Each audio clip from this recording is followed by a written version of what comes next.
তো শুরু হচ্ছে জীবন্ত ঈশ্বরের জীবন্ত জীবিত বাক্য।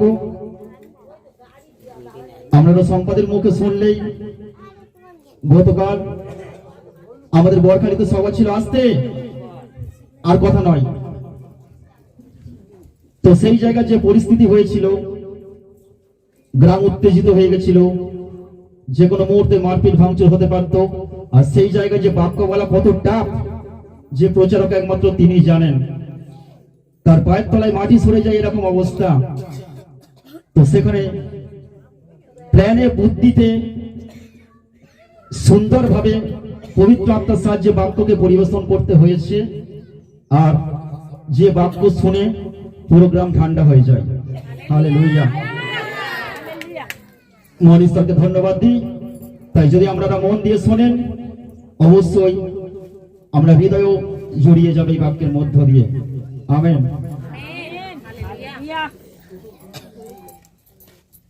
আমরা প্রত্যেকে জানি ঈশ্বর তিনি পৃথিবী নির্মাণ করেছিলেন, কিন্তু এই ঈশ্বর কোথায় থাকতেন? এই ঈশ্বর থাকতেন স্বর্গে। স্বর্গ তার সিংহাসন, পৃথিবী তার পাদপীঠ।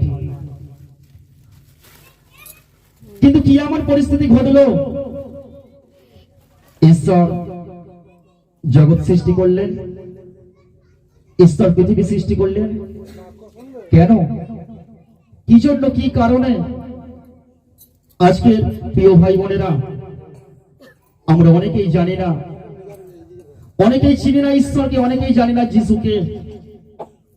তো আজকে বহু মানুষের মনের মধ্যে যে অভিযোগ, যে প্রশ্ন, যে যিশু তো খ্রিস্টান, যিশুর কাছে কেন যাব? আমরা হিন্দু সনাতন ধর্মের মানুষ, আমাদের 33 কোটি দেব দেবতা আছে। অবশ্যই আমার যুক্তি একই। আমিও হিন্দু সনাতন ধর্মের সন্তান। ছোটবেলা থেকে 33 কোটি দেব দেবতাকে দেখে এসেছি। কি এমন পরিস্থিতি ঘটলো আমার, যে আমি এই যিশুর পেছনে ছুটছি, দৌড়াচ্ছি? কি কারণ? নিশ্চয় তো তার কিছু কারণ আছে, কিন্তু আপনারা হয়তো জানেন না। আর না জেনে যিশুকে অভিযোগ করছেন, তাকে বদনাম দিচ্ছেন, তাকে আপনার অন্তরের দুয়ারের বাইরে রেখে দিয়েছেন, তাকে অপমান করছেন। কিন্তু আপনারা শুনুন, যদি আজকের মন দিয়ে আপনারা শোনেন, আর এই মাইকের আওয়াজ যদি বসবাদী গ্রামের প্রত্যেকটা ভাই বোনের কানে পৌঁছায়, অবশ্যই আপনারা শুনবেন, চিন্তা করবেন। বুদ্ধি দিয়েছে ঈশ্বর আপনাদেরকে। ঈশ্বর তিনি স্বর্গে থাকতেন স্বর্গদূতদের সঙ্গে। তো তার প্রিয় প্রধান দূত ছিলেন লুসিফার, এবং আরো অনেক দূত ছিলেন। তার মধ্যে ঈশ্বর লুসিফারকে খুব ভালোবাসতেন। তার উপর ঈশ্বর সমস্ত কিছু দায়িত্ব ভার তুলে দিয়েছিলেন। ঈশ্বর তার উপর দায়িত্ব দিয়ে তিনি নিশ্চিন্ত ছিলেন। কিন্তু এই লুসিফারের মনের মধ্যে এক প্রতিক্রিয়া সৃষ্টি হয়। কি প্রতিক্রিয়া? না, আমি তো স্বর্গরাজ্য আমি দেখাশোনা করছি, আর মাঝখান থেকে সবাই শুধু ঈশ্বরের প্রশংসা গৌরব গাইছে, আমার কিছু হবে না। তাই মনের মধ্যে একটা কেমন ঝড় উঠলো স্বর্গদূতের মধ্যে, যে আমিও সম্মান পেতে চাই। ঈশ্বর যেমন সম্মান পাচ্ছে, আমিও সম্মান পেতে চাই। তাই তখন স্বর্গদূত লুসিফার এবং তার যে আরো স্বর্গদূত ছিল, তাদেরকে একত্রিত করে স্বর্গে ঈশ্বরের বিরুদ্ধে গেল স্বর্গদূতেরা, এবং তার বিরুদ্ধে গিয়ে তারা একটা সংগঠন করলো, দল করলো। কেন না, আমিও ঈশ্বরের সমান, আমিও ঈশ্বরের সমান হতে চাই, আমিও প্রশংসা গৌরব পেতে চাই। কিন্তু ঈশ্বর যখন ব্যাপারটা দেখলেন, তখন দুটো দলে ভাগ হয়ে গেল, একদিকে ঈশ্বর, একদিকে স্বর্গদূতের দল। ঈশ্বরের সন্তানেরা যখন স্বর্গদূত লুসিফার তার দলবল নিয়ে, স্বর্গদূতদের নিয়ে ঈশ্বরের বিরুদ্ধে উঠল, তখন ঈশ্বরের কথা অবাধ্য হওয়ার জন্য, ঈশ্বরের ওপরে ওঠার জন্য, প্রিয় ভাই বোন তাহলে শুনুন, প্রথম পাপের প্রবেশ ঘটেছিল স্বর্গে। স্বর্গে প্রথম পাপের প্রবেশ ঘটেছিল কেন? ঈশ্বরের কথাকে অমান্য করেছিল, ঈশ্বরের উপরে উঠতে চেয়েছিল, ঈশ্বরের সমান হতে চেয়েছিল। কিন্তু ঈশ্বর তিনি বাক্যে কি বলেছেন? আমি আমার আপন প্রশংসা গৌরব আমি অন্য কাউকে আমি দেব না। ঈশ্বরের সন্তানেরা, প্রিয় ভাই বোন, সেই জায়গায় স্বর্গদূতের সঙ্গে ঈশ্বরের দ্বন্দ্ব হয় এবং ঈশ্বর স্বর্গদূতকে তিনি ভাবলেন যে এদেরকে আমি এখানে রাখবো না। এখানে যখন পাপ প্রবেশ করে গেছে, তখন পবিত্র আর পাপী এক জায়গায় থাকতে পারে না। ঈশ্বর কি করলেন? স্বর্গ থেকে স্বর্গদূতকে এই পৃথিবীর বুকে নিক্ষেপ করলেন। আর যখন তাকে নিক্ষেপ করলেন, তখন যে স্বর্গদূত, যার নাম ছিল লুসিফার, সে ঈশ্বরের সঙ্গে চ্যালেঞ্জ করেছিল, তোমার প্রত্যেকটা কাজে আমি তোমার পেছনে বাঁধা হয়ে থাকবো, আমি ছায়া হয়ে লেগে পড়ে আমি তোমার পেছনে থাকবো। ঈশ্বর তাকে এই পৃথিবীর বুকে নিক্ষেপ করলেন, আর স্বর্গদূত এই পৃথিবীর বুকে পতিত হয়ে, সেই স্বর্গদূত হলো শয়তান, লুসিফার। ঈশ্বর ভাবলেন, এবার আমি এক সুন্দর পৃথিবী সৃষ্টি করব। তিনি যেমন পরিকল্পনা করেছিলেন, সেই পরিকল্পনা অনুযায়ী ঈশ্বর তিনি এই জগতের বুকে আসলেন এবং তার আত্মা, যখন তিনি পৃথিবী নির্মাণ করবেন সিদ্ধান্ত নিয়েছিলেন, তখন পুরো পৃথিবীর অবস্থা কেমন ছিল? অন্ধকার ছিল, ঘোর জলরাশি। সেই জলরাশির উপর দিয়ে ঈশ্বরের আত্মা চলাফেরা করত। ঈশ্বরের সন্তানেরা, আমরা যদি দেখি যখন 1 অধ্যায় 1 থেকে 5 সেখানে কি বলছে? সেখানে বলছে আদিতে বাক্য ছিলেন, সেই বাক্য ঈশ্বরের সঙ্গে ছিলেন, আর সেই বাক্যই ঈশ্বর ছিলেন। সেই বাক্য, সেই ঈশ্বর এই পৃথিবীর বুকে আসলেন। কিন্তু কিভাবে? আজকে আমরা জানবো ঈশ্বরের বাক্য থেকে। তো পৃথিবী সৃষ্টির আগে ঈশ্বর ছিলেন, পৃথিবী নির্মাণ করার আগে, সৃষ্টি করার আগে, তৈরি করার আগে ঈশ্বর ছিলেন, বাক্য ছিলেন। ঈশ্বরের সন্তানেরা, ঈশ্বর তিনি মুখের কথাই বললেন আলো ফুটুক, আলো ফুটলো। তিনি বললেন বেশ, উত্তম হয়েছে। তিনি বললেন ডাঙা সৃষ্টি হোক, কারণ পুরো পৃথিবী জলে মগ্ন, এবং সঙ্গে সঙ্গে তার মুখের কথাই ভূমি সৃষ্টি হলো। ঈশ্বর জলকে দুটো ভাগে ভাগ করলেন, একটা উপরের জল আকাশমণ্ডল, একটা নিচের জল। সমস্ত জলকে ঈশ্বর তিনি নদী সমুদ্রে রাখলেন। তারপর ঈশ্বর সমুদ্রে, নদীতে তিনি মাছের সৃষ্টি করলেন। তারপর ঈশ্বর বিভিন্ন প্রজাতির জীব জন্তু, কীট পতঙ্গ, উদ্ভিদ, প্রাণী সমস্ত কিছু সৃষ্টি করলেন। তিনি 5 দিন ধরে সমস্ত কিছু সৃষ্টি করলেন। আমরা যা কিছু দেখতে পাচ্ছি, চন্দ্র, সূর্য, গ্রহ, তারা, নক্ষত্র, পশু পাখি, কীট পতঙ্গ, নদ নদী সমস্ত কিছু তিনি 5 দিন ধরে সৃষ্টি করলেন, তৈরি করলেন।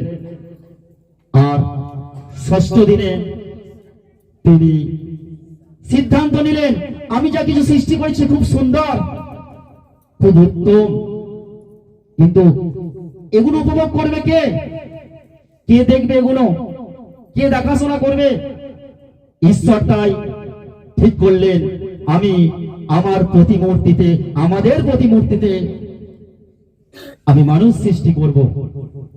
তাই তিনি জগৎ থেকে ধুলোবালি নিলেন, তিনি মাটির পুতুল তৈরি করলেন, নিজের ইচ্ছায়, নিজের মনের মতো করে, নিজের চিন্তাধারায় তৈরি করলেন চোখ, নাক, কান, হাত, পা, সর্বাঙ্গ সমস্ত কিছু তিনি কাদা দিয়ে তিনি পুতুল করলেন। কিন্তু সেটা তো জড়। ঈশ্বর কি করলেন? তার মধ্যে প্রাণ ফেরাতে হবে।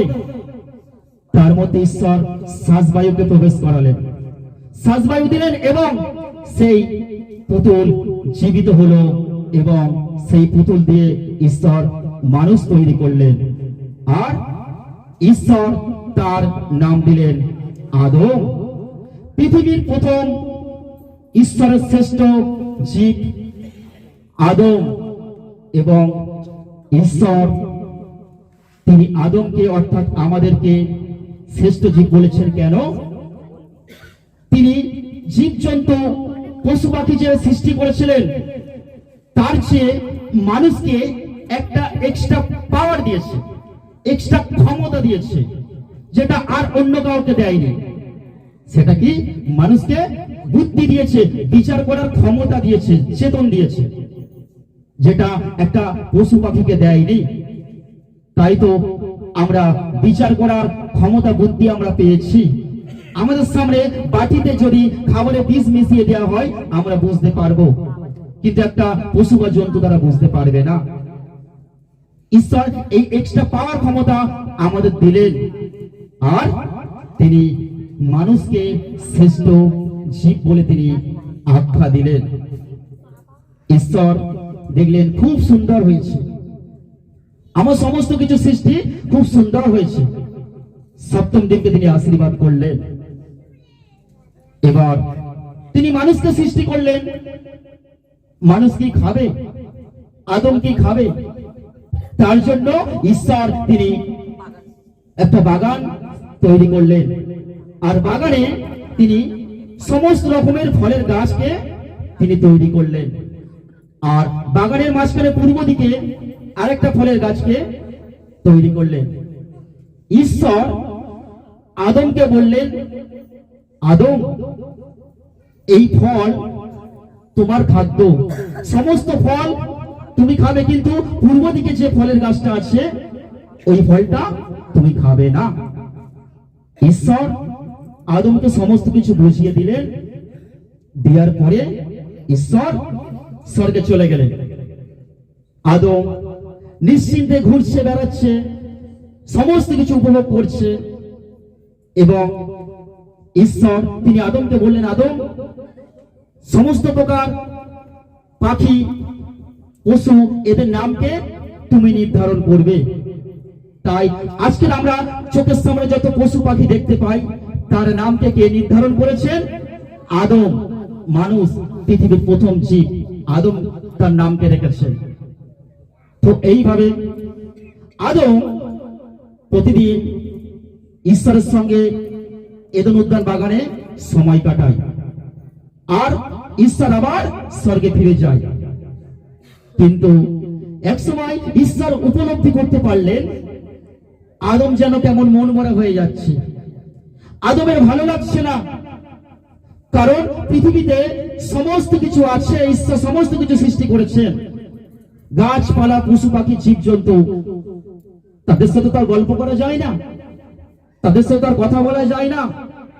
ঈশ্বর দেখুন কেমন অন্তর্যামী। ঈশ্বর বুঝতে পেরে ঈশ্বর ভাবলেন, ও এই ব্যাপার, আমি চলে যাওয়ার পরে তুমি একা পড়ে যাও, আচ্ছা আচ্ছা, চিন্তা করতে হবে না।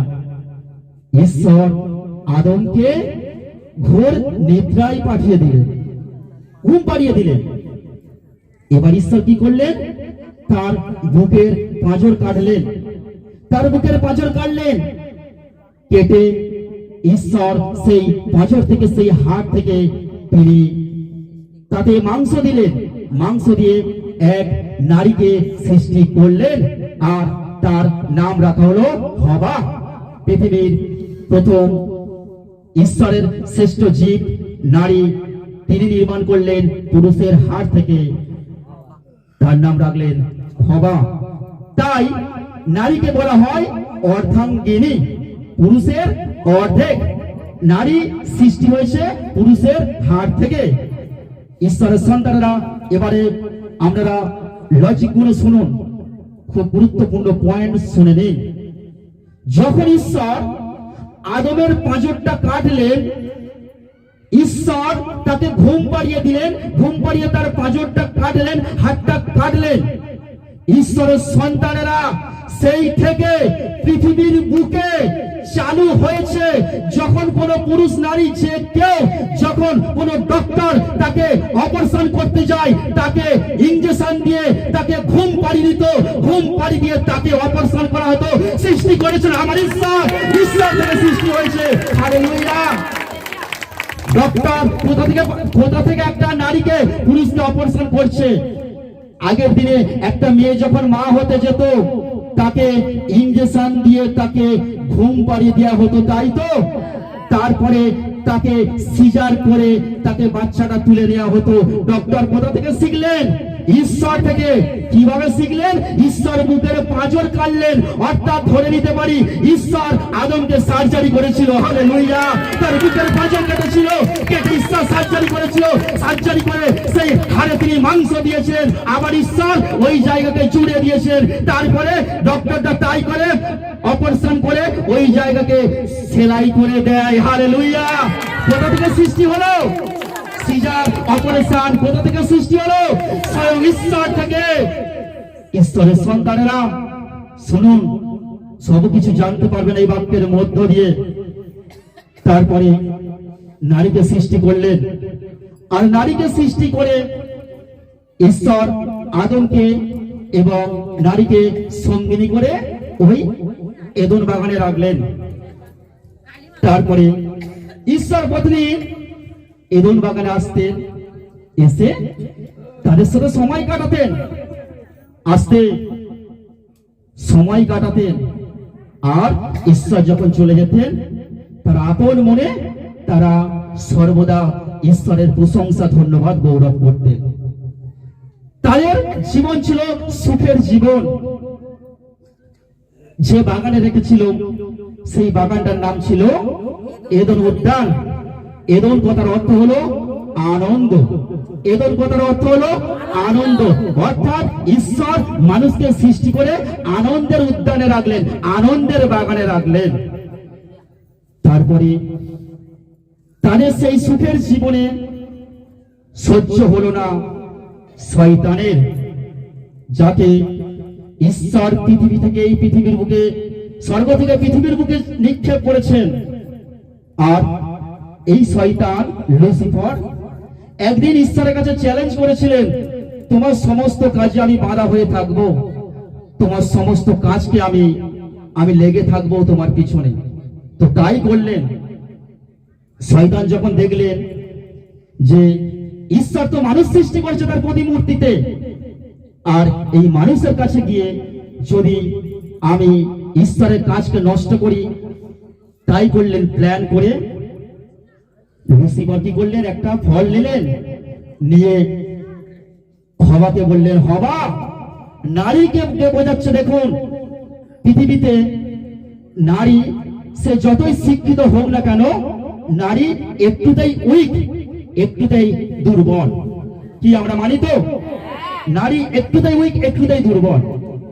আর শয়তান লুসিফারকে যখন বোঝাচ্ছে, হবা, তোমরা বাগানের সমস্ত ফল খাচ্ছ, এই দেখো আমি তোমাদের জন্য একটা ভালো ফল এনেছি, এই ফলটা কেন খাচ্ছ না? এই ফলটা খাও। তখন নারী বললেন, হবা বললেন, না, ঈশ্বর বারণ করেছে। তখন তাকে শয়তান বোঝাচ্ছে। লুসিফার, না না না না, ঈশ্বর তোমাদের ভালো চাই না, আমি তোমাদের ভালো চাই। ঈশ্বর যদি ভালো চাইতো অত একটা সুস্বাদু ভালো ফলকে ঈশ্বর কখনো বারণ করতেন খেতে? না না না না না, ঈশ্বর তোমাদের ভালো চাই না। আজকে আমি খাচ্ছি, দেখো খেয়ে দেখো, দারুণ। আর হবার মস্তিষ্ককে বিকৃত করে দেয়া হলো। তখন হওয়া ভাবলেন সত্যি তাই, বাগানে এত ফল আছে, তার থেকে মনে হয় এই ফলটাই উত্তম, এই ফলটাই দারুণ, এই ফলটাই ভালো টেস্টি। আর সেই ফলটা নিলেন, খেলেন, আর অর্ধেকটা তার সঙ্গীকে আদমকে দিলেন। তারপরে প্রতিদিনের ন্যায় ঈশ্বর ওই দিনে আসলেন, এসে ঈশ্বর ডাকছে, কই আদম, হবা, তোমরা কোথায়?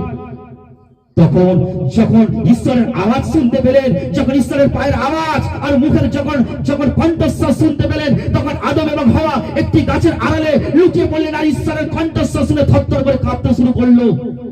পিতা আসছে, পিতা আসছে, ভয় পেয়ে গেল। এসে এবার ঈশ্বর ডাকছে, কোথায় তোমরা? তখন গাছের আড়াল থেকে বলছে, পিতা, তোমার সম্মুখে আমরা যেতে পারবো না। কেন? পিতা, আমরা যে পাপ করেছি, পিতা, তোমার কথা অবাধ্য হয়েছি। কি পাপ করেছো? যদি ঈশ্বর তিনি জানেন কি পাপ করেছো। পিতা, তুমি যে ফলটা খেতে বারণ করেছিলে পিতা, সেই ফলটা খেয়েছি পিতা। কেন? পিতা, শয়তান দিয়াবল সে সাপের রূপ ধারণ করে এসে সে আমাদের লোভ দেখিয়েছিল, আর সেই ফলটা খেয়েছি। কি করলে তোমরা? আমার কথা তোমরা অবাধ্য হলে। আমি তোমাদের বারবার করে বারণ করেছিলাম, তারপরেও তোমরা আমার কথা শুনলে না।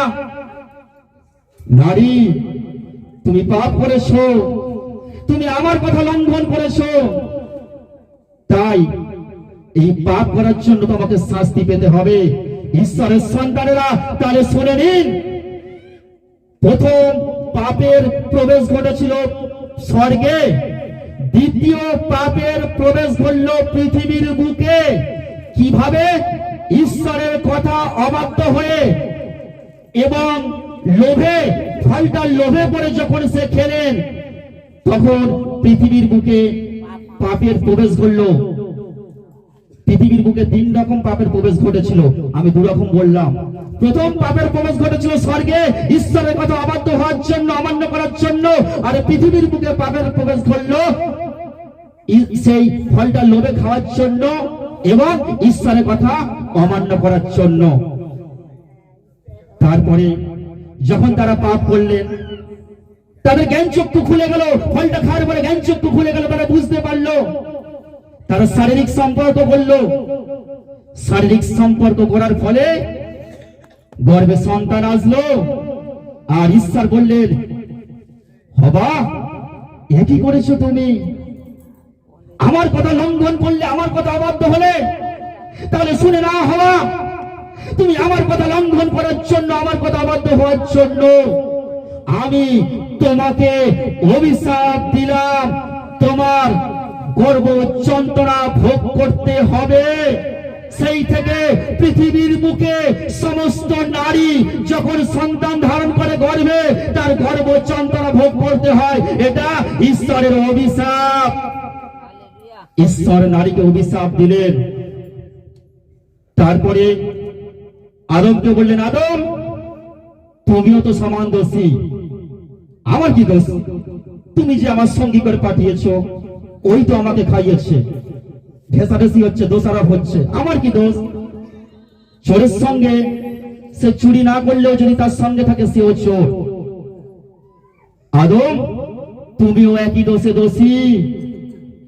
তাই আমি তোমাকে অভিশাপ দিলাম, তোমার মাথার ঘাম পায়ে ফেলে তোমাকে পরিশ্রম করতে হবে।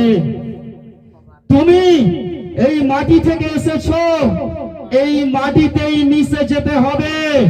ঈশ্বরের সন্তানেরা সেই ঈশ্বরের অভিশাপে সেই দিন থেকে পৃথিবীতে যত মানুষ মারা যায়, মারা গেলে তাদেরকে নদীর পারে হোক গঙ্গার পারে হোক তার নাভিস্থলটাকে মাটিতে দিতে হয়। ঈশ্বরের অভিশাপ, মাটি থেকে এসেছো মাটিতেই মিশে যাবে, দেহটা এক মুঠো পুড়ে ছাই হবে। অথবা তোমাকে যদি কবরে দেয়া হয় তোমার বডিটাকেও মাটিতে দিতে হবে, এটা ঈশ্বরের অভিশাপ। তুমি মাটি থেকে এসেছো আদম, তাই তোমাকে মাটিতেই ফিরে যেতে হবে। তাই শ্মশান ঘাটে কি হয় গো, কবরস্থানে কি হয় গো, সবাইকে ডাকে কি আত্মীয় প্রতিবেশী স্বজনেছ একটু মাটি দাও না, একটু মাটি দাও না, দাও তো মাটি দাও। এটা ঈশ্বরের অভিশাপ। ঈশ্বর তাকে অভিশাপ দিলেন, আর অভিশাপ দিলেন তুমি যেহেতু মাটিকে অভিশপ্ত করেছো, তাই আমি অভিশাপ দিচ্ছি আজ থেকে এই মাটিতে বিভিন্ন কাঁটা গাছের জন্ম হবে। আর তাই ঈশ্বরের সন্তানেরা আপনারা দেখতে পান বিভিন্ন জায়গায় মনসা ফণিমনসা গাছ উঠেছে, মাটি থেকে তৈরি হয়েছে কাঁটা গাছ। ঈশ্বর সেই কাঁটা গাছকে সৃষ্টি করলেন। কে সৃষ্টি করলেন? ঈশ্বর সেই কাঁটা গাছকে সৃষ্টি করলেন, মনসা গাছকে, বিভিন্ন প্রকার কাঁটা গাছকে। আর মানুষ কি করছে? সেই কাঁটা গাছের কাছে গিয়ে মস্তক নত করছে। মানুষ বুঝতে পারেনি এই কাঁটা গাছকে ঈশ্বর সৃষ্টি করেছে। মানুষ কি করছে? ঈশ্বরের সৃষ্ট বস্তুকে তার কাছে মস্তক নত করছে, ঈশ্বরের কাছে মস্তক নত করছে না। ঈশ্বরের সন্তানেরা, প্রিয় ভাই বোন, বাসবাদী গ্রামের প্রত্যেকটা ভাই বোন শুনুন আমার কথা। দূর থেকে বললে হবে না যিশু খ্রিস্টান, শুনুন তারপরে সিদ্ধান্ত নেবেন। সেই জায়গায় ঈশ্বর এবার নারীকে অভিশাপ দেওয়ার পরে, আদমকে অভিশাপ দেওয়ার পরে ছাড়লেন না দিয়াবলকে, সর্পকে, যে তাদেরকে প্রলোভন দিয়েছিল।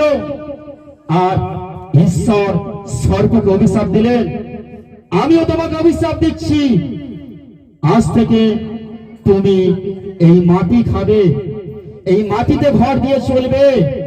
আর মানুষ যখন তোমাকে দেখবে, মানুষ তখন তোমাকে মারার জন্য তেড়ে যাবে।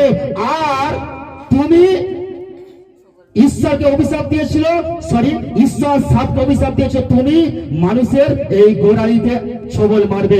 এই জন্য আপনারা দেখবেন যখন কাউকে সাপে কাটে, হাঁটুর ওপরে কাটে না, গোড়ালির কাছে সাপ কাটে। ঈশ্বরের অভিশাপ, যত মানুষকে বেশিরভাগ সাপ কাটে গোড়ালির নিচে সাপে কাটে। হালেলুয়া! ঈশ্বরের অভিশাপ, সাপে গোড়ালিতেই ছোবল মারে।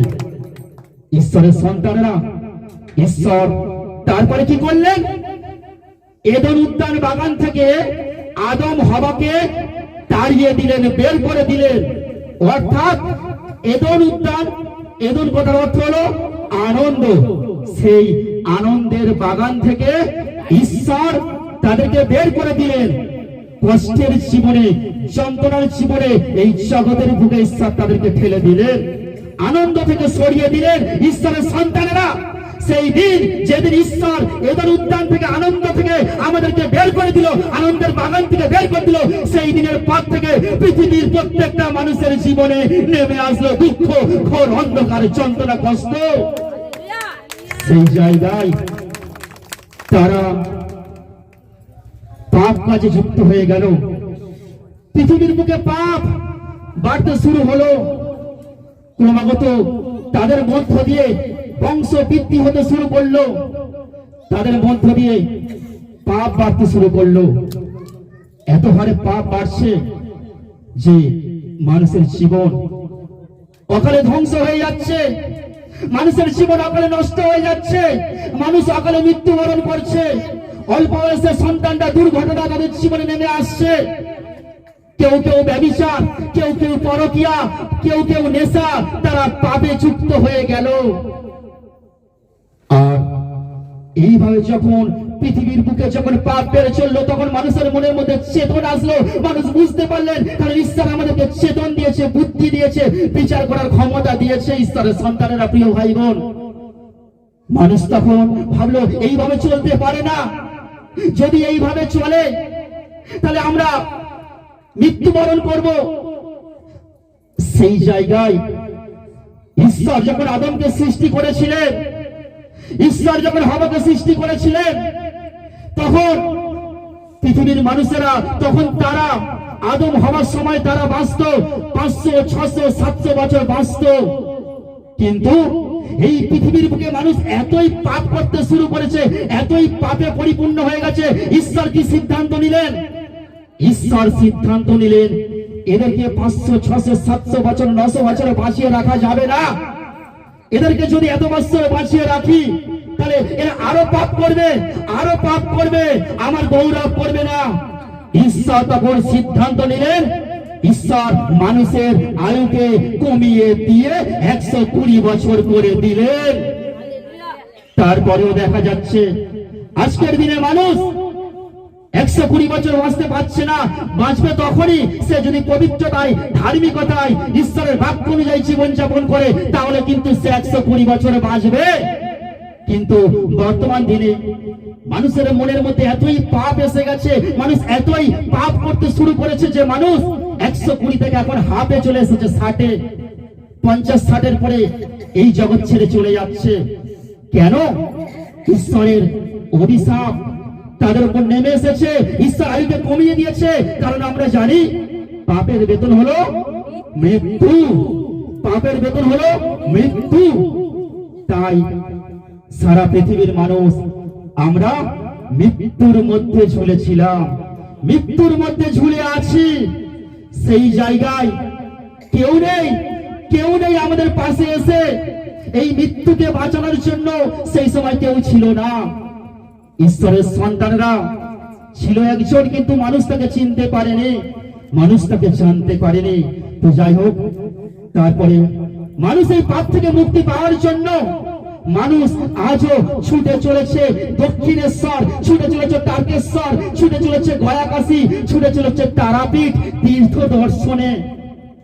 মানুষ তীর্থ দর্শন করেও সেখানে পাপ থেকে মানুষ মুক্তি পেতে পারেনি। সেখানে প্রচুর টাকা ব্যয় করছে, প্রচুর টাকা নষ্ট করেও তীর্থ দর্শন আমাদের পাপ থেকে মুক্তি দিতে পারেনি। যখন মানুষ বুঝতে পারলো তীর্থ দর্শন করেও আমরা মুক্তি পেলাম না, কোথায় যাব? তখন মানুষ ছুটে চললেন তান্ত্রিকদের কাছে, সাধুদের কাছে, মুনি ঋষিদের কাছে। যে বলছে, ওগো মুনি ঋষি, তোমরা তো সিদ্ধ পুরুষ, তোমরা আমাদের পাপের বোঝা নিতে পারবে, আমরা পাপ করেছি। তারা বলছে, না না না না না, আমরা নিতে পারবো না, আমি তো নিজেই পাপী। কারণ এই পৃথিবীর বুকে আমরা প্রত্যেকেই পাপী। কেন?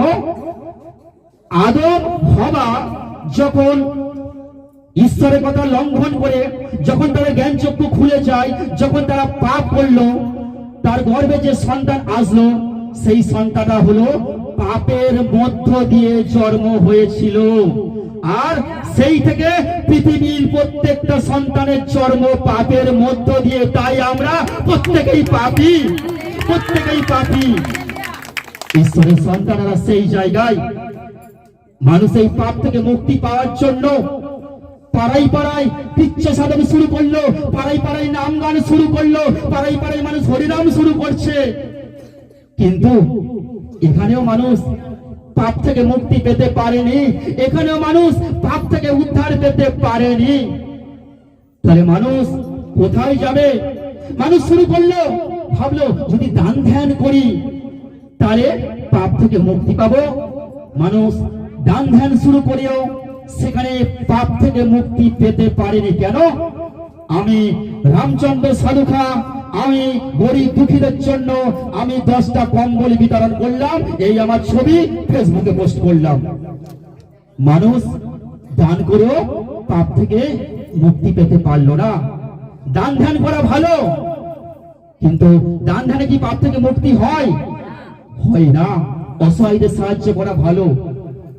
তারপরে মানুষ যখন বুঝতে পারলেন আমরা তাহলে কি করব, কোথায় যাব, মানুষ পাপ থেকে মুক্তির রাস্তা পেল না। সুবর্ণাদের মেয়ে পাপ করেছে, ফোন দেখছে কেন, এদিকে শোনো। সে পাপ করেছে, আর পাপ করে বলছে, মাগো আমি অজান্তে পাপ করে ফেলেছি মা, তুমি আমার পাপের বোঝা নাও না মা। আমি জানি এই পাপে আমার জীবন ধ্বংস হয়ে যাচ্ছে। তার মা জানে পাপের বেতন মৃত্যু। তার মা সঙ্গে সঙ্গে মেয়ের মুখের উপর বলে দিল, না, তোর পাপের বোঝা আমি নিতে পারবো না। বাবাকে বলছে, বাবা আমি পাপ করেছি, আমার জীবন ধ্বংস হয়ে যাচ্ছে, তুমি না নাও না আমার পাপের বোঝাটা। বাবা বলল, না, তোর পাপের বোঝা আমি নিতে পারবো না। তুই পাপ করেছিস, তুই বোঝকে যা, আমি নিতে পারবো না পাপের বোঝা। নিজের গর্ভধারিণী মা পাপের বোঝা নিল না, নিজের বাবা পাপের বোঝা নিল না। পাপের বোঝা নেওয়ার জন্য কেউ নেই। মানুষ অকালে মৃত্যুবরণ করছে। মানুষ যাবে কোথায়? মানুষের মনের মধ্যে তখন চেতনা আসলো।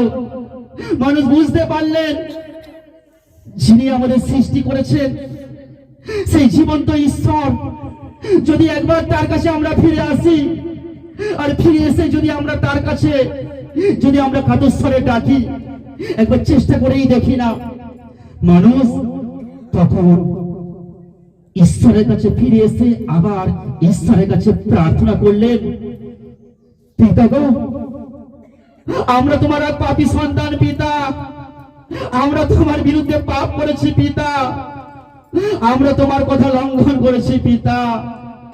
পিতা গো, জানি তোমার কাছে যাওয়ার যোগ্য আমরা নই পিতা, আমাদের পাপ এতটাই লাল টকটকে হয়ে গেছে পিতা, আমরা এই পাপের জন্য আমরা কষ্ট পাচ্ছি, যন্ত্রণা পাচ্ছি, ব্যথা পাচ্ছি পিতা। পিতা গো, তুমি আমাদের বাঁচাও পিতা, আমরা ভুল বুঝতে পেরেছি পিতা, আমরা তোমার কাছে ফিরে যেতে চাই পিতা। তুমি আমাদেরকে পাপ থেকে উদ্ধার করো পিতা, তুমি আমাদের পাপ থেকে মুক্ত করো পিতা। তোমার তো স্বর্গে অনেক জায়গা আছে পিতা, একটু জায়গা আমাদের দাও না পিতা। নাই ওই তোমার চরণে, তোমার ওই স্বর্গ রাজ্যে এক কোণে দাস দাসীর মতো আমরা থাকবো পিতা। তুমি আমাদের উদ্ধার করো পিতা, তুমি আমাদের উদ্ধার করো। সেই দিন পাপী মানুষের কাতর কান্না শুনে আমার ঈশ্বর কথা দিলেন, ওগো আমার সন্তানেরা, তোমরা ভয় পেও না, আমি তোমাদের কাছে কথা দিলাম, তোমাদেরকে পাপ থেকে মুক্তির পথ আমি করে দেব, তোমরা ভয় পেও না, তোমরা চিন্তা করো না। সেই দিন ঈশ্বর আমাদের কাছে কথা দিয়েছিলেন, সে আমাদের পাপ থেকে মুক্তির রাস্তা করে দেবে, আমাদের পাপ থেকে মুক্তির রাস্তা বলে দেবে। কিন্তু ঈশ্বর যখন কথা দিয়েছেন, তিনি তো সত্যের ঈশ্বর, তিনি তো কোনো মিথ্যার ঈশ্বর নয়। আমাদের মধ্যে মিথ্যা আছে, কিন্তু ঈশ্বরের মধ্যে মিথ্যা নেই। ঈশ্বর যখন কথা দিয়েছেন, তখন তো তিনি রাস্তা করবেন। ঈশ্বর পরিকল্পনা করছে, তাহলে কিভাবে কিভাবে আমি আমার সন্তানদেরকে কাছে ফিরে যাব। তখন তিনি নিজ প্রতিমূর্তিতে তিনি সৃষ্টি করলেন যিশুকে। আর ঈশ্বর যিশুকে বললেন, যিশু, দেখতে পাচ্ছ এই পৃথিবীর বুকে আমার সন্তানরা তারা কাতস্বরে তারা কাঁদছে, তারা পাপ থেকে মুক্তি পাওয়ার জন্য তারা আমার কাছে ফিরে আসতে চাইছে। যিশু, তুমি কি যাবে ওদের কাছে? তুমি কি ওদেরকে উদ্ধার করে আনবে? যিশু বললেন, হ্যাঁ পিতা, আমি যাব। কারণ যিশু হলো ঈশ্বরের বাধ্য সন্তান। যিশু তিনি যখন রাজি হলেন, তখন ঈশ্বর বললেন, না না না, এখানেই শেষ নয়, তাহলে শোনো, তোমাকে, তুমি যে স্বর্গের এখানে আসছো, রাজাদের রাজা, প্রভুদের প্রভু, রাজমুকুট, রাজবেশ, এই পোশাক তোমাকে ছাড়তে হবে, তোমাকে যেতে হবে ওই পাপীদের কাছে, ওই জগতে সাধারণ মানব রূপ নিয়ে তোমাকে যেতে হবে। যিশু বললেন, হ্যাঁ পিতা, আমি যাব। ঈশ্বর বললেন, না না না না, এখানেই শেষ নয়, শোনো, তোমাকে যে ওখানে যেতে হবে, তোমাকে ওদের সাথে মিশতে হবে, এমনকি তোমাকে অনেক কষ্ট সহ্য করতে হবে। হ্যাঁ পিতা, করবো। শোনো, এখানেই শেষ নয়, জগতের মানুষ তোমাকে সহজে মেনে নেবে না। তোমাকে অপমান করবে, তোমাকে দুঃখ দেবে, তোমাকে কষ্ট দেবে, তোমাকে যন্ত্রণা দেবে, তোমাকে ব্যথা দেবে।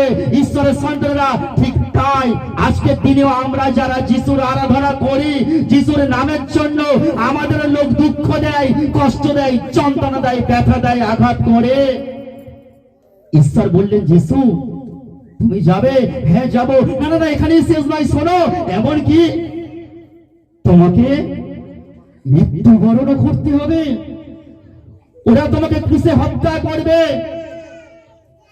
তুমি যাবে? সবকিছু শোনার পরে বলছে, হ্যাঁ পিতা আমি যাব। বেশ, যিশু তো আসার জন্য রাজি হয়ে গেছে। এবারে কাকে পাঠাবেন, কিভাবে পাঠাবেন? তিনি তো একজন পবিত্র, তিনি তো পবিত্র ব্যক্তিকে যেখানে সেখানে তো পাঠানো চাই না। কিভাবে পাঠাবেন, কোথায় পাঠাবেন, কার কাছে পাঠাবেন? ঈশ্বর বললেন, গাব্রিয়েল, মিখায়েল এখানে এসো, তোমাদের কাজ আছে। কি কাজ? তোমাদেরকে যেতে হবে এই পৃথিবীর বুকে, আর সেখানে গিয়ে খুঁজবে এক পবিত্র কুমারী নারীকে।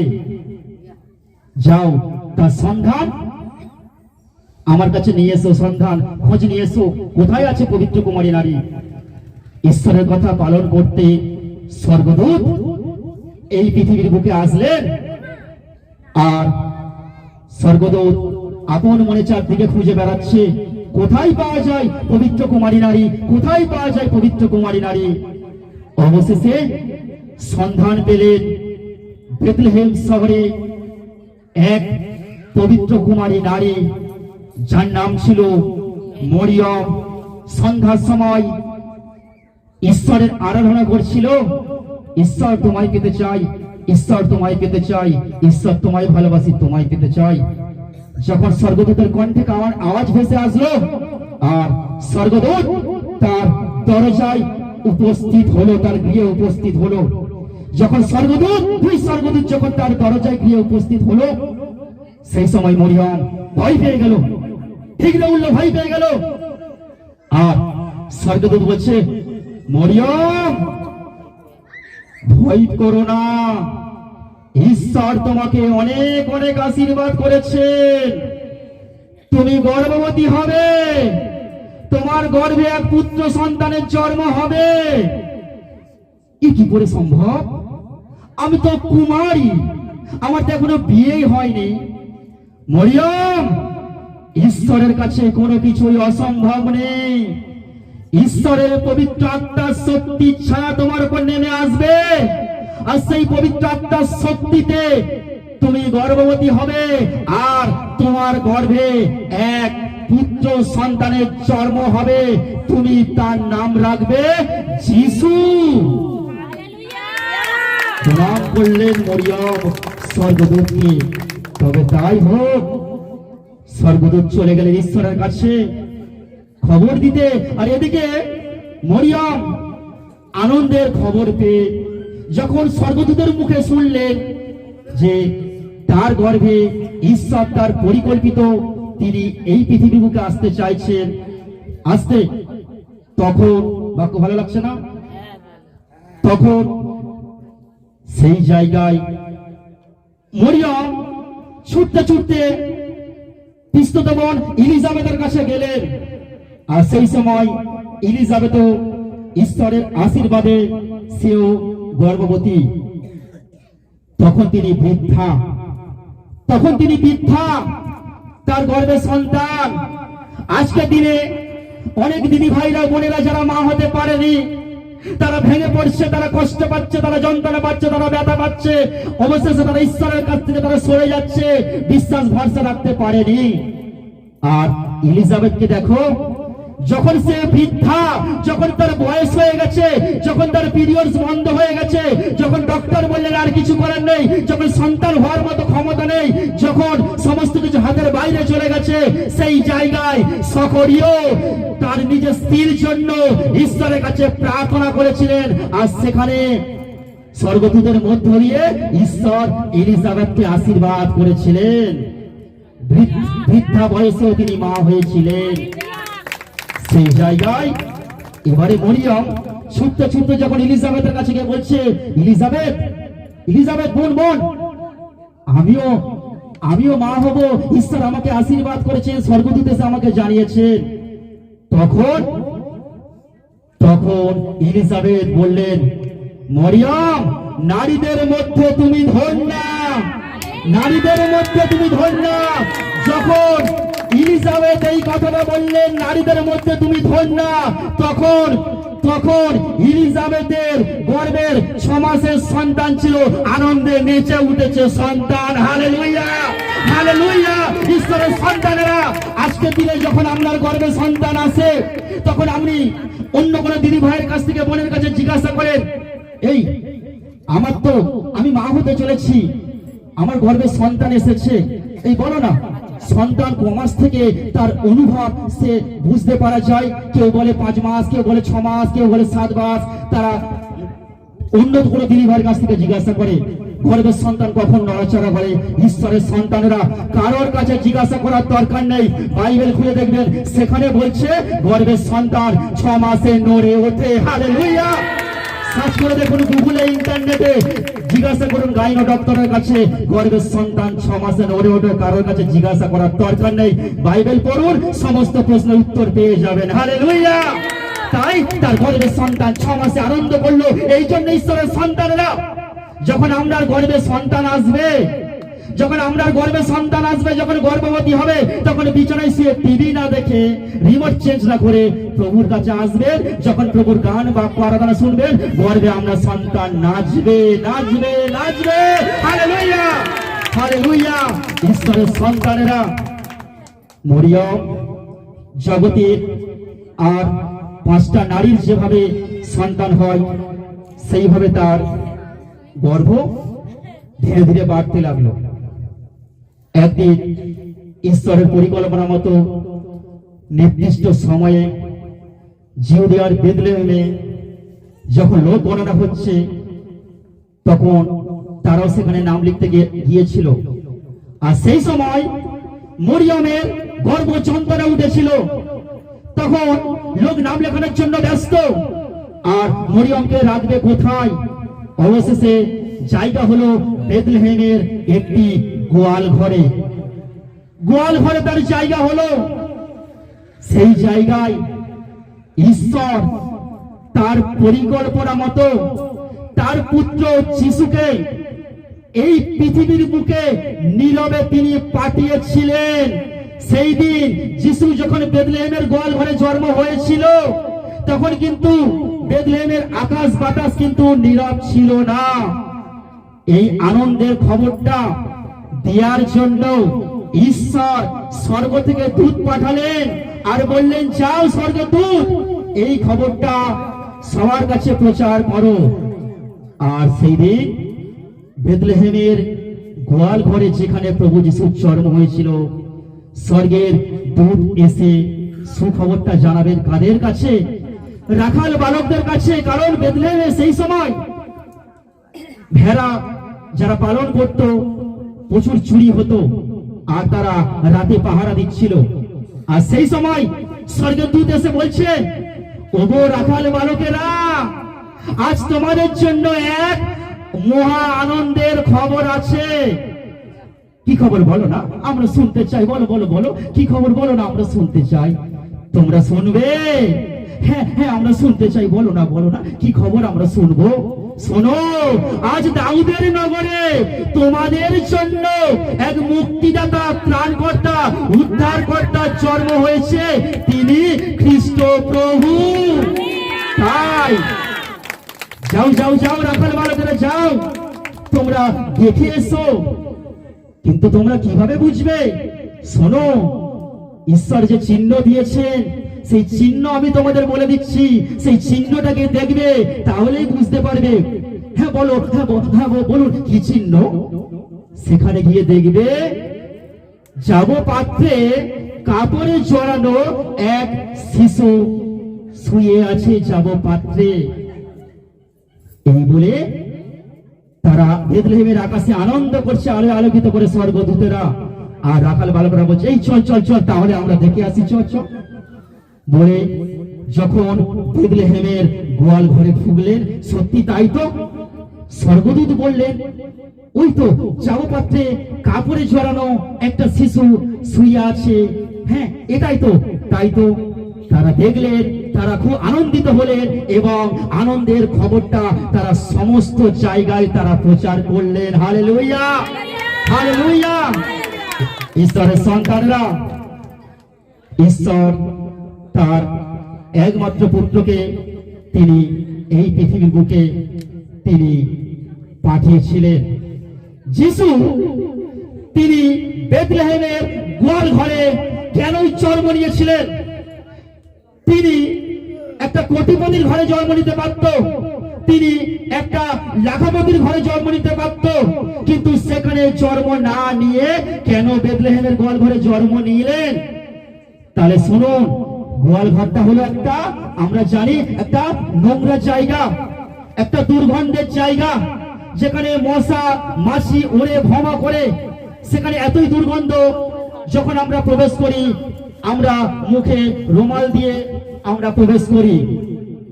আর সেই দুর্গন্ধের জায়গায়, সেই নোংরা জায়গায় ঈশ্বর যিশুকে কেন পাঠালেন? কেন পাঠালেন?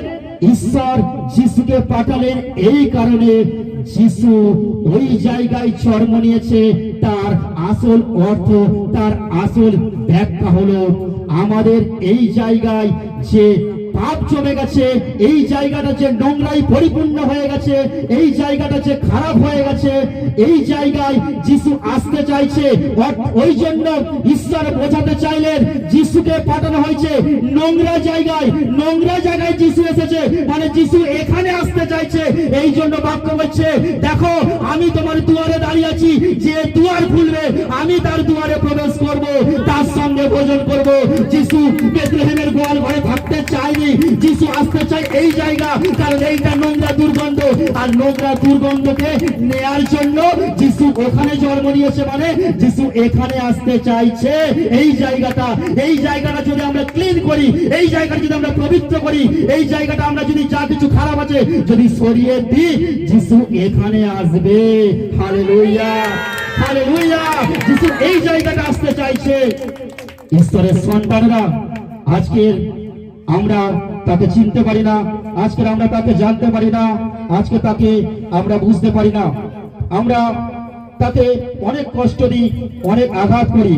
যদি আমরা দেখি মার্ক 10:45 কি বলছে, সেখানে বলছে, কারণ এমনকি মনুষ্য পুত্র সেবা পেতে আসেনি, কিন্তু সেবা করতে ও অনেকের পরিবর্তে নিজের প্রাণ মুক্তির মূল্য রূপে দিতে এসেছেন। হালেলুয়া। তাহলে এই বাক্য থেকে বুঝতে পারলাম, যিশু তিনি সেবা পেতে আসেনি। যিশু কি করতে এসেছে? যিশু এসেছে এই পৃথিবীর বুকে আমাদেরকে সেবা করতে এসেছে। Hallelujah, hallelujah. যারা সেবা পেতে এসেছেন, সেটা আমাদের ব্যক্তিগত ব্যাপার, তাকে সেবা দেবেন কি দেবেন না, কিন্তু ওদের সাথে যিশুকে আপনারা মেলাবেন না। তাই আমাদের মনের মধ্যে যে ভুল ধারণা, আমি বিশ্বাস করি আজকের এই বাক্যের মধ্য দিয়ে আপনার মনের মধ্য থেকে সেই ভুল ধারণা চলে গেছে। কারণ ঈশ্বর কি বলছে? ঈশ্বর বলছে যিশায় 9:6 পদে কি বলছে? ঈশ্বর যিশায় 9:6 বলছে, তোমাদের জন্য একজনকে দেয়া হবে, একজনকে দত্তক দেয়া হবে। ঈশ্বরের সন্তানেরা, যিশুকে যখন যিশু মরিয়মের গর্ভে আসবে, যখন স্বর্গদূত তাকে সুখবরটা দিতে এসেছিল যে তোমার গর্ভে পুত্র সন্তানের জন্ম হবে, তুমি তার নাম রাখবে যিশু। ঈশ্বরের সন্তানেরা, মরিয়ম তখন কুমারী ছিল। মরিয়ম তো জানে যে গর্ভে সন্তান আসা মানে তার একটা কষ্ট, তার একটা যন্ত্রণা, তার একটা প্রসব বেদনা। তাহলে সমস্ত কিছু জেনেও মরিয়ম রাজি হলেন যে হ্যাঁ, আমি তাতেই রাজি। ঈশ্বরের সন্তানরা, সেই দিন ঈশ্বর মরিয়মের গর্ভকে দত্তক নিয়েছিল। ক মাসের জন্য? 9 থেকে 10 মাসের জন্য, মানে একটা সন্তান হতে যতদিন সময় লাগে, ঈশ্বর মরিয়মের গর্ভকে দত্তক নিয়েছিল। আর মরিয়ম ঈশ্বরকে কি দিয়েছিলেন? মরিয়ম ঈশ্বরকে দিয়েছিলেন তার গর্ভটা। ঈশ্বরকে বললেন, ঈশ্বর পিতা তুমি তো আমাকে সবই দিয়েছো। মরিয়ম বলছে, পিতা তুমি তো আমাকে সবই দিয়েছো, আমি তোমাকে আর কি দিতে পারি? তুমি তো আমাকে অন্ন বস্ত্র বাসস্থান ফল সবই দিয়েছো। তাই আজও মানুষ কি করে? আজ মানুষ কাউকে ফল দেয়, কাউকে বাতাসা দেয়, কাউকে সন্দেশ দেয়। মরিয়ম বলছে, ঈশ্বর তুমি তো আমাকে সবই দিয়েছো, আমি তোমাকে কি দিতে পারি? তুমি যখন চেয়েছো তাই আমি আমার গর্ভটা আমি তোমার কাজের জন্য আমি দিয়ে দিলাম। হালেলুয়া! ঈশ্বরের সন্তানরা আজকে দিনে আপনি ঈশ্বরকে কি দিয়েছেন? ঈশ্বরকে কি দিয়েছেন? হতে পারে একটা সুন্দর কেক এনেছেন, হতে পারে একটা মোমবাতি এনেছেন, হতে পারে কিছু দশমাংশ দিয়ে যাচ্ছেন। না, আমার ঈশ্বর ওটা চাইনি।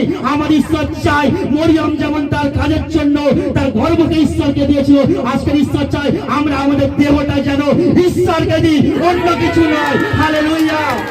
ঈশ্বরকে দিই আমাদের দেহটা।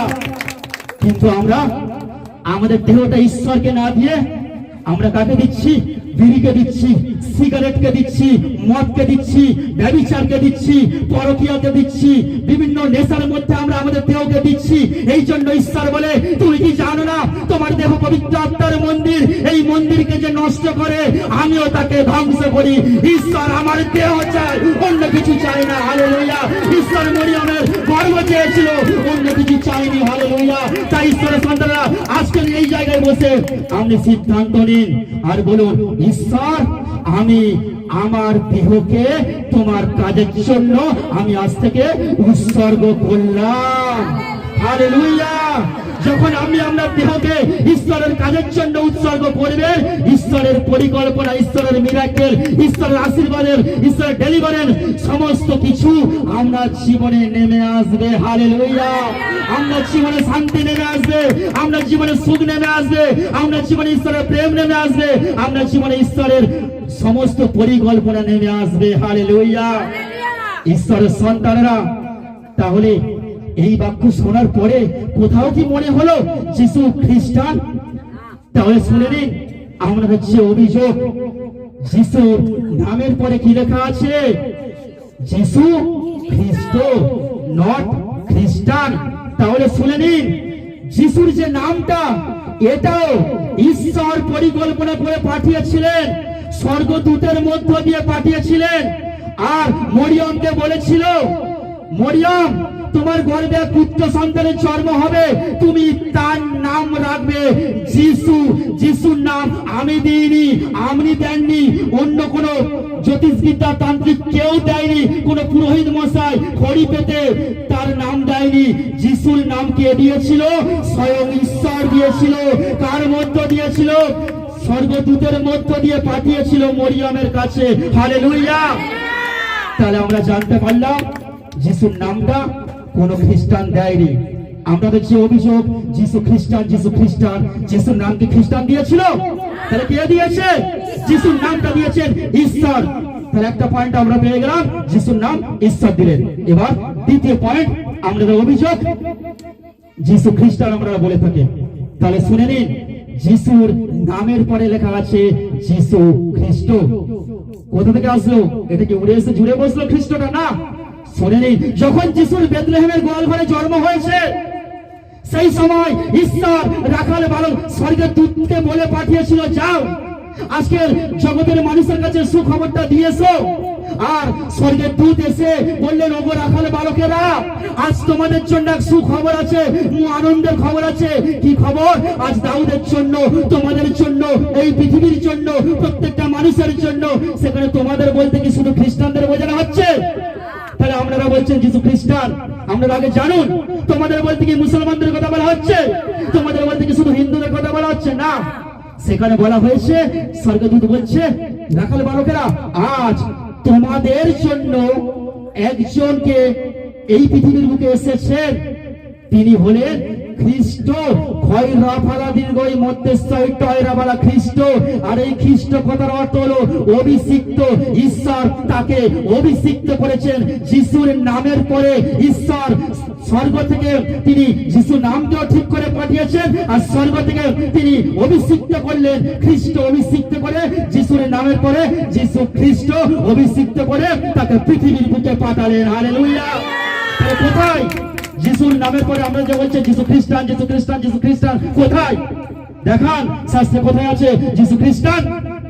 দেখাতে পারবেন না। অনেক পণ্ডিতরা আজও পর্যন্ত পেছনে লেগে আছে বাইবেলে। অনেক পণ্ডিতরা, অনেক শিক্ষিত ব্যক্তিরা আজও পর্যন্ত তারা উঠে পড়ে লেগেছে, তারা আজও পর্যন্ত তারা প্রমাণ করতে পারেনি আর কখনো প্রমাণ করতে পারবে না যিশু খ্রিস্টান। হালেলুয়া।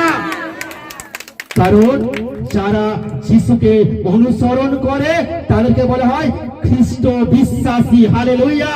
তাদেরকে বলা হয় খ্রিস্ট সন্তান, নট খ্রিস্টান। আজকে আমরা যিশুর আরাধনা করি, রাস্তাঘাট দিয়ে যখন যাই তখন বলে হাই খ্রিস্টান যাচ্ছে, আনন্দ করবেন কেন? যিশুকে অনুসরণ করার জন্য যখন কেউ বলে খ্রিস্টান, তখন আমরা বলবো হ্যাঁ আমরা হলাম প্রকৃত খ্রিস্টান, ধন্য উপাধিটা আমি পেয়েছি, তুমি আমাকে আরো বেশি করে খ্রিস্টান বলো। কেন? আমি যিশুকে অনুসরণ করি তাই আমি খ্রিস্টান। Hallelujah, hallelujah. ঈশ্বরের সন্তানেরা, তাই আপনাদের যে অভিযোগ আশা করি বুঝতে পেরেছেন।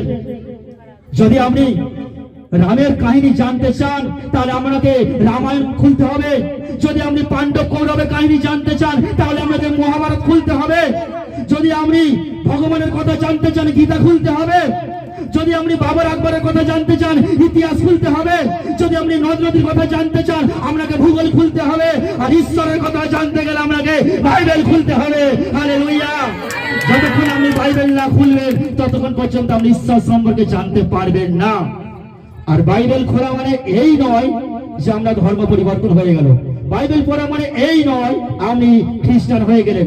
বাইবেল পড়া মানে এই নয় যে আপনার সমস্ত কিছু পরিবর্তন হয়ে গেল। না না না না। তাহলে শাস্ত্রটা খুলে দেখুন, শাস্ত্র কি বলছে পড়ে দেখুন, জানার শেষ নেই। তাই ঈশ্বরের বাক্য বলে জ্ঞানের অভাব প্রযুক্ত আমার প্রজাগণ বিনষ্ট হইতেছে। হালেলুয়া। তাই ঈশ্বরের সন্তানেরা এবং এই গ্রামের প্রত্যেকটা আমার প্রিয় ভাই বোন, আজকে যা আমাদের মধ্যে যা অভিযোগ ছিল যিশু খ্রিস্টান, তাহলে শুনে নিন, যিশু যখন এই পৃথিবীর বুকে এসেছিল তখন কোন খ্রিস্টান ধর্ম পৃথিবীর বুকে ছিল না। আর যিশু পৃথিবীর বুকে 33.5 বছর ছিলেন, 3.5 বছর প্রচার কার্য করেছিলেন। আর 33.5 বছর পরে যখন ফিরে যান, যখন তাকে ক্রুশে হত্যা করা হয়, তার মৃত্যুর অনেক অনেক অনেক বছর পরে তারপরে পৃথিবীতে খ্রিস্টান ধর্ম এসেছে। তাহলে যিশুর সময়ে কোনো খ্রিস্টান ধর্ম ছিল না। হালেলুয়া। ঈশ্বরের সন্তানরা, তাহলে আমরা যে অভিযোগ যিশু খ্রিস্টান, তাহলে আজকে নিশ্চয় বুঝতে পারলেন। তাহলে পরিষ্কার হয়ে গেল কি এই যিশু হলো পৃথিবীর প্রত্যেকটা মানুষের মুক্তিদাতা, ত্রাণকর্তা, উদ্ধারকর্তা। আর সব থেকে বড় কথা আপনি বলে থাকেন আমরা হিন্দু সনাতন ধর্মের মানুষ হয়ে কেন খ্রিস্টানদের কাছে যাব, কেন যিশুর আরাধনা করব?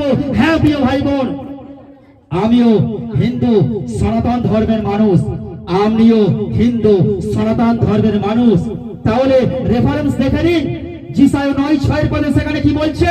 যিশায় 9:6 পদে সেখানে বলছে এই পৃথিবীর বুকে একজনকে দেয়া হলো, এক শিশুর জন্ম হবে যার কানের উপরে রাজ্য শাসন ভার থাকবে, যাকে বলা হবে আশ্চর্য মন্ত্রী, বিক্রমশালী ঈশ্বর, সনাতন পিতা, শান্তিরাজ। Hallelujah, hallelujah. ঈশ্বরের সন্তানরা তাহলে পরিচয় পেলেন, যিশু হলেন, ঈশ্বর হলেন সনাতন পিতা, সনাতন পিতা। তাহলে আজকের এবারে আপনি যে ধর্ম করছেন, আমি হিন্দু ধর্মের সন্তান হয়ে কেন খ্রিস্টান ধর্মে যাব? শুনে নিন, যিশুর আরাধনা করা মানে কোন খ্রিস্টানদের আরাধনা করা নয়।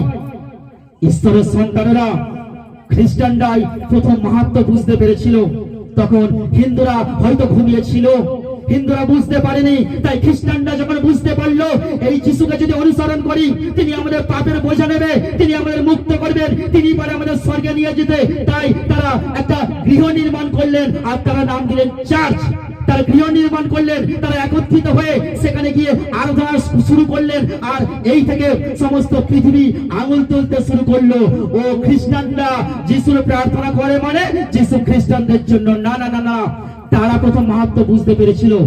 সেই সময় আরো অনেক হিন্দু, তারা অনেক মনি ঋষি তারা ছিল, কিন্তু তারা বুঝেছিল, তারা কবিতার মধ্য দিয়ে তারা জানিয়েছিল, রবীন্দ্রনাথ জানিয়েছিল, ভগবান তুমি যুগে যুগে দুধ পাঠাইছো বারে বারে দয়াহীন সংসারে। তারা বলে গেল ক্ষমা করো, সবে বলে গেল ভালোবাসো, বরণীয় তারা, স্মরণীয় তারা, তবুও আজি বাহির দ্বারে। আজকে আমরা বাইরে রেখে দিয়েছেন যিশুকে, যেটা রবীন্দ্রনাথ বলে গেছিল। স্বামী বিবেকানন্দ বলেছিল, যিশুর জন্মের সময় যদি আমার জন্ম হতো, আমার শরীরের শেষ রক্ত বিন্দু দিয়ে আমি যিশুর পা ধুইয়ে দিতাম। শোনেননি আপনি বিবেকানন্দের কথা? শোনেননি আপনি রবীন্দ্রনাথের কথা? যখন বড়দিনের অনুষ্ঠান হয়, ছুটে যাবেন বেলুর মাঠে, সেখানে বড় বড় পণ্ডিতরা, সেখানে রামকৃষ্ণ দেবের যে অনুষ্ঠান হয়, সেখানে আগে 25শে ডিসেম্বর বড় বড় পণ্ডিতরা, শিক্ষিত মহারাজরা আগে যিশুর প্রার্থনা করে, আগে যিশুর আরাধনা করে, তারপরে তারা অনুষ্ঠান, তার আনন্দ উৎসব করে রামকৃষ্ণ বেলুর মাঠে চলে যাবেন। ভেলোর সিএমসিতে আপনার পরিবারকে অসুস্থ, আপনার পরিবারকে মৃত্যু সজ্জার মধ্যে কঠিন ব্যাধিতে আপনি যাচ্ছেন ভেলোর একটা বড় ডাক্তারের কাছে অ্যাডমিট করতে। যখন সেখানে যাবেন, আপনি যে ডাক্তারকে দেখাবেন, দেখবে সেই ডাক্তারটা আপনার সন্তানের গায়ে হাত দেওয়ার আগে, আপনাকে চিকিৎসা করার আগে, আপনাকে তার অতীতে যাওয়ার আগে সেখানে একটা রুমের মধ্যে গিয়ে আগে তারা যিশুর কাছে প্রার্থনা করবে, যিশুর কাছে মস্তক নত করবে, যিশুর কাছে প্রার্থনা করে সেই ডক্টর আপনার সন্তানকে ট্রিটমেন্ট করতে অপারেশন থিয়েটারে ঢোকে। Hallelujah, hallelujah. ছুটে যাবেন ভ্যাকসিনটিতে, দেখে নেবেন, ছুটে যাবেন রামকৃষ্ণ বেলুর মাঠে, দেখে নেবেন। তারা তো আমাদের থেকে পণ্ডিত ব্যক্তি, তারা তো অনেক কিছুই জানে।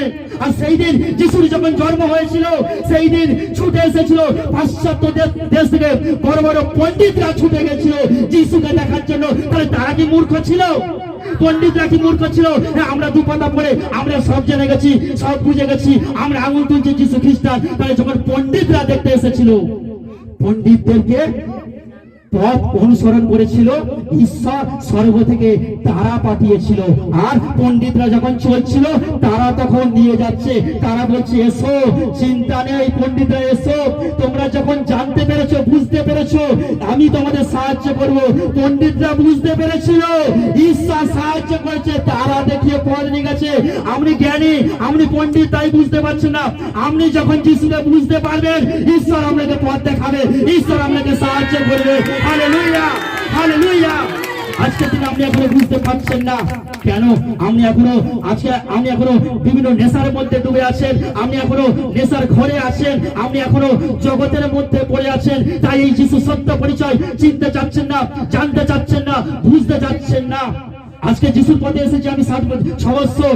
যিশুর কাছে এসে আমার জীবনে যা মিরাক্কেল হয়েছে, যিশু কোনোদিন বলেনি, কোনোদিন আমাকে সম্মান দেয়নি, কোনোদিন ডেকে বলেনি, তার শাস্ত্র বলেনি যে আমি তোমাকে ধর্ম চেঞ্জ করতে হবে, তুমি হিন্দু ধর্ম চেঞ্জ করে খ্রিস্টান হও, কোথাও বলেনি, শাস্ত্র বলেনি। তাই যে ধর্মে আছি সেই ধর্মের থেকে আমি আমার মুক্তিদাতা, ত্রাণকর্তা, উদ্ধারকর্তা, তাকেই সেবা করব, তারই আরাধনা করব, তারই প্রশংসা দেব, তারই গৌরব করব। হালেলুয়া। আর আপনারা যে বলে থাকেন, ভালো লাগছে তো? আপনারা যে বলে থাকে ধর্ম, ধর্ম বলতে আমি যেটা বুঝি শুনে নিন, ধর্ম বলতে আমি যেটা বুঝি শুনে নিন। আপনারা আজকে পুরো পৃথিবীতে আসছে ধর্ম নিয়ে মাতামাতি হচ্ছে, ধর্ম নিয়ে মারপিট হচ্ছে, ধর্ম নিয়ে খুন হচ্ছে। এ বলছে এটা আমার ধর্ম ঠিক ধর্ম, ওটা ওই তোমার ধর্ম, ওটা ভুল ধর্ম। এ বলছে আমার ধর্ম বড়, ও বলছে আমার ধর্ম বড়, ও বলছে তোর ধর্ম ছোট, ও বলছে আমার ধর্ম বড়। সেদিন আমেরিকার শিকাগোতে বিবেকানন্দ প্রমাণ করেছিল যে এই ধর্মটা বড়। যাই পরে হোক, আজকের এই ধর্ম নিয়ে অনেক তর্ক বিতর্ক চলছে সারা পৃথিবী জুড়ে। আজকের এটাই বলে আমি শেষ করব, যদি ধর্ম বলতে হয়, আমি ধর্ম বলতে যেটা বুঝি, ঈশ্বর তিনি বলেছেন ধর্ম একটাই। একটা হিন্দু ছেলের রক্ত লাল, একটা মুসলমানের সন্তানের রক্ত লাল, একটা খ্রিস্টানের সন্তানের রক্তের রং লাল, একটা বৌদ্ধ শিখ পারসিক প্রত্যেকের রক্তের রং লাল। এটাই হলো আমার ধর্ম। Hallelujah, hallelujah. ঈশ্বরের সন্তানরা, যদি আমি হিন্দু হতাম আমার রক্ত লাল হতো, যদি তুমি মুসলমান হতে তোমার রক্ত কালো হতো, যদি তুমি খ্রিস্টান হতে তোমার রক্ত সবুজ হতো। তখনই বুঝতে পারতাম হ্যাঁ ঈশ্বর ভাগ করেছে, ঈশ্বর ডিভাইড করেছে। হিন্দুদেরকে লাল রক্ত দিয়েছে, মুসলমানদেরকে কালো রক্ত দিয়েছে, আর খ্রিস্টানদেরকে অন্য কোনো রক্ত দিয়েছে না। ঈশ্বর সেটা করেনি। ঈশ্বর করেছেন কি? ঈশ্বর করেছেন মোরা একই বৃন্তে দুইটি কুসুম। হিন্দু মুসলমান, মুসলিম তার নয়নমণি, হিন্দু তাহার প্রাণ, হিন্দু তাহার প্রাণ, হিন্দু তাহার প্রাণ। ধর্ম এটাই, মানুষকে ভালোবাসাই হলো আসল ধর্ম, আর অন্য কোনো ধর্ম নয়। তাই যেটা ঈশ্বর তিনি বললেন জগতের একটা গান দিয়ে, তুমি যতই যাও না মন্দির গির্জায়, যতই করো গঙ্গা স্নান, তুমি যতই যাও না মন্দির গির্জায়, যতই করো গঙ্গা স্নান, প্রতিবেশীকে ভালো না বাসিলে হয় না খুশি ঈশ্বর, প্রতিবেশীকে ভালো না বাসিলে হয় না খুশি ঈশ্বর। তোমার মনের মধ্যে যা পাপ আছে, তোমার মনের মধ্যে যা পাপ আছে, আজই মুছে ফেলো না। প্রতিবেশীকে আপন করে প্রেম করো না, প্রতিবেশীকে আপন করে প্রেম করো না। যেটা যিশুর দ্বিতীয় আজ্ঞা। দ্বিতীয় আজ্ঞায় দুটো মহৎ আজ্ঞা যিশু দিয়েছে।